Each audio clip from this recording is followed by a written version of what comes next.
मुझे बहुत अच्छा लगा। विभाग पहले कह रहा था कैसे होगा, हमने कहा होगा, चिंता नहीं करनी, हमें नेक नियति से योजना बनानी है। और योजना बनाते समय हम इस बात को ध्यान में रखें कि हमारा लक्ष्य प्रदेश के युवा के स्वावलंबन पर होना है। ये युवा शक्ति एक बार स्वावलंबी हो जाएगी तो उत्तर प्रदेश को स्वावलंबी होने में कोई रोक नहीं सकता है। और इसी भाव के साथ जब इस कार्यक्रम को आगे बढ़ाया गया, उसका पोर्टल तैयार होने में, स्कीम को लॉन्च करने में समय लगा। 24 जनवरी को जब हमने महामहिम उपराष्ट्रपति जी के कर कमलों से इस स्कीम को आगे बढ़ाने का काम किया था, उस समय हमारे सामने एक चैलेंज था, कैसे होगा 31 मार्च के अंदर कैसे हम इसको प्राप्त कर लेंगे, कैसे हो पाएगा। मंत्री जी चिंतित थे। मैंने सचान जी से कहा चिंतित होने की आवश्यकता नहीं, मैं स्वयं कमिश्नरी स्तर पर कई जगह आपके साथ चलूंगा।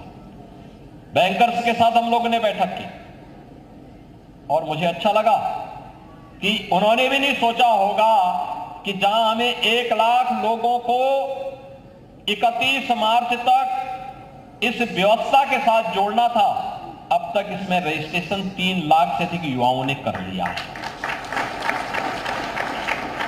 32,700 से अधिक युवाओं के लिए स्वीकृत तो हो गया है और बाकी 25, 26, 27 में उन युवाओं को भी हम ऋण वितरित करेंगे जिन लोगों ने आवेदन किया है। पात्रता की श्रेणी में आते उनकी स्क्रीनिंग होने दीजिए। जैसे ही स्क्रीनिंग होगी, बैंकों से हम कहेंगे आपको देने में क्या समस्या आ रही है, अरे आपको कुछ नहीं, मूलधन और युवा वापस करेगा, उसमें भी मार्जिन मनी में हम लोग व्यवस्था कर रहे हैं और बाकी ब्याज तो सरकार उपलब्ध करा रही है, ब्याज उपलब्ध कराई सरकार से। और मैं आप सभी युवाओं से यही कहूंगा, जिस कार्य के लिए आप लोन लेना चाहते हैं उसकी ट्रेनिंग ले लें, उसकी जानकारी ले लें और उसकी जानकारी लेने के बाद जब आप इस क्षेत्र में कार्य करेंगे आपको पता लग जाएगा कि हां कैसे इन कार्यक्रमों को आगे बढ़ा करके हम लोग व्यवसाय आगे बढ़ा सकते हैं। और जब आप मूलधन वापस कर लेंगे तो इस बार तो 5 लाख तक का लोन आपको मिला है, अगली बार इसी योजना के अंतर्गत आपको 10 लाख रुपए तक का लोन की सुविधा उपलब्ध हो जाएगी। आप एक अच्छे उद्यमी बन जाएंगे। जो कल तक रोजगार मांगने के लिए दर-दर ठोकर खाता था, वह युवा एक उद्यमी बनने की ओर अग्रसर होगा। और याद रखना, कार्य की कमी नहीं, कार्य करने की इच्छा शक्ति के साथ आगे बढ़ने की आवश्यकता है।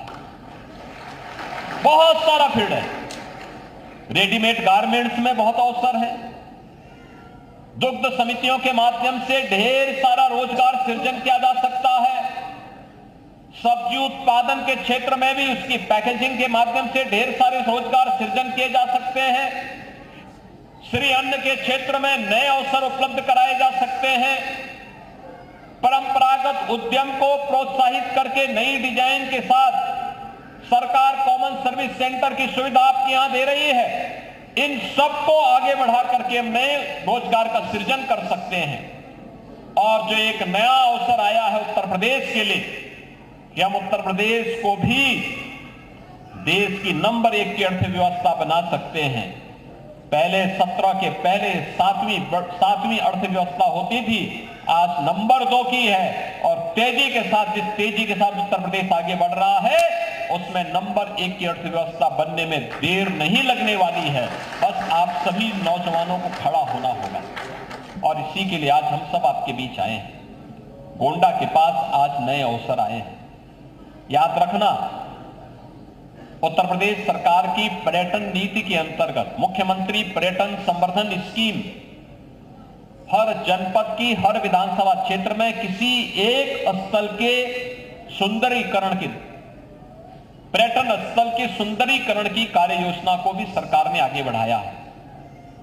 आपने पर्यटन की ताकत को देखा होगा, आस्था की ताकत को आपने महाकुंभ में देखा है।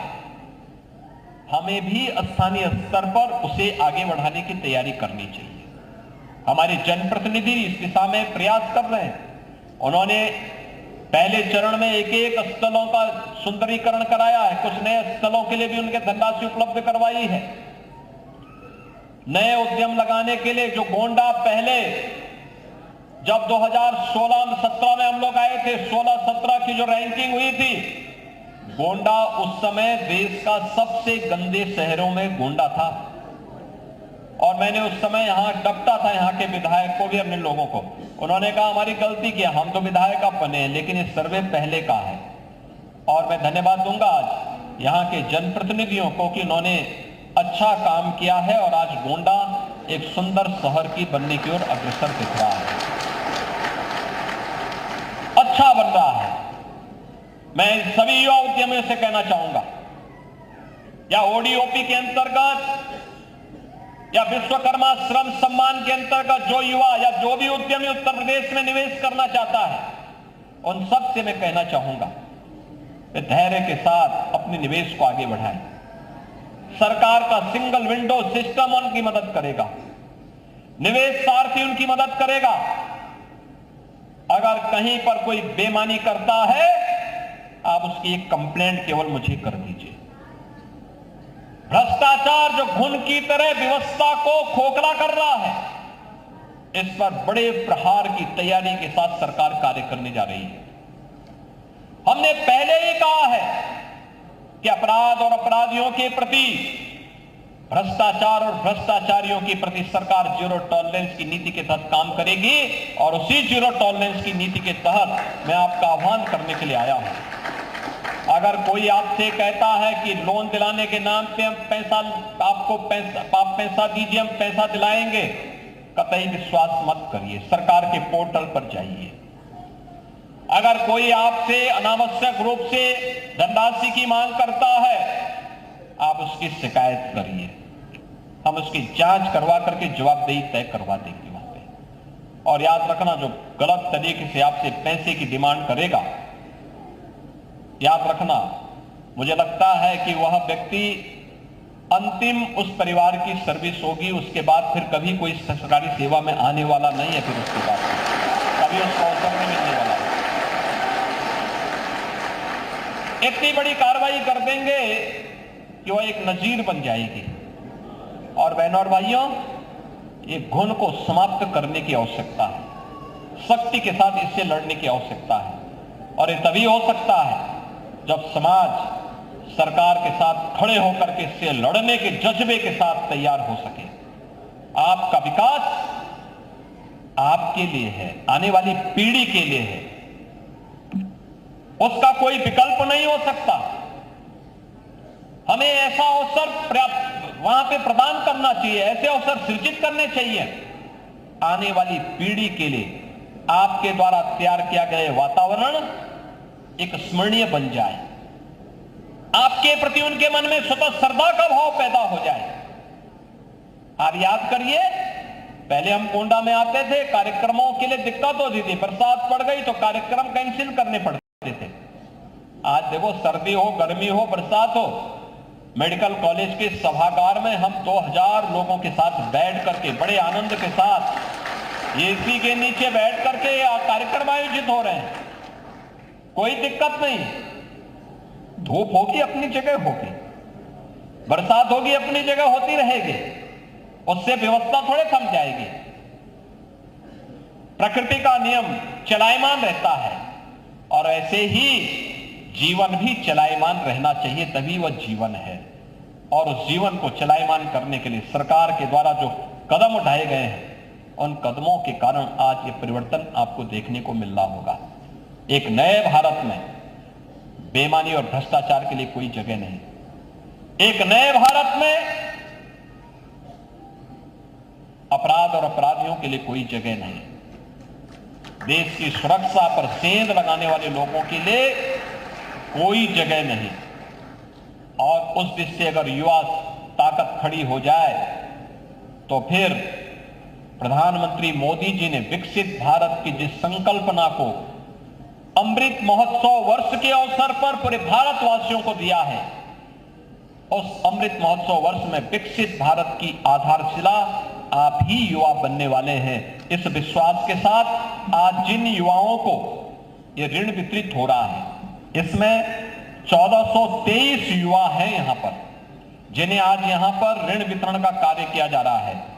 मैं इन सभी को और जिन्हें 25, 26 और 27 को भी यह वितरित होने वाला है, उन सब को मैं इस पूरी कमिश्नरी के उन सभी युवाओं को मैं बधाई देता हूं, अपनी शुभकामनाएं देता हूं और विश्वास व्यक्त करता हूं कि वे पूरे धैर्य के साथ अपनी युवा उद्यमिता का परिचय देकर के इस स्कीम को भी सफल बनाएंगे और युवा उद्यमी बनकर के अपनी सुनहरे भविष्य के माध्यम से उत्तर प्रदेश के विकास में सहभागी बन पाएंगे। आप सबके प्रति मैं अपनी मंगलमय शुभकामनाएं देता हूं। धन्यवाद। जय हिंद। बहुत बहुत धन्यवाद। अपनी प्रेरणा मुख्यमंत्री योगी आदित्यनाथ के संबोधन को आप सुन रहे थे। साफ संदेश उन्होंने दे दिया है कि भ्रष्टाचारी बख्शे नहीं जाएंगे, मुझे एक फोन कर दीजिए। और नए भारत में, नए उत्तर प्रदेश में भ्रष्टाचार की कोई जगह नहीं। भ्रष्टाचारी जिस तरीके से घुन की तरह मिले हुए हैं, उन्हें बख्शा नहीं जाएगा। भ्रष्टाचार को पूरी व्यवस्था से खत्म करने की बात कही उन्होंने। चूंकि 1200 से ज्यादा उद्यमियों को लोन वितरित किया गया है, टूल किट वितरित किया गया है, तो मुख्यमंत्री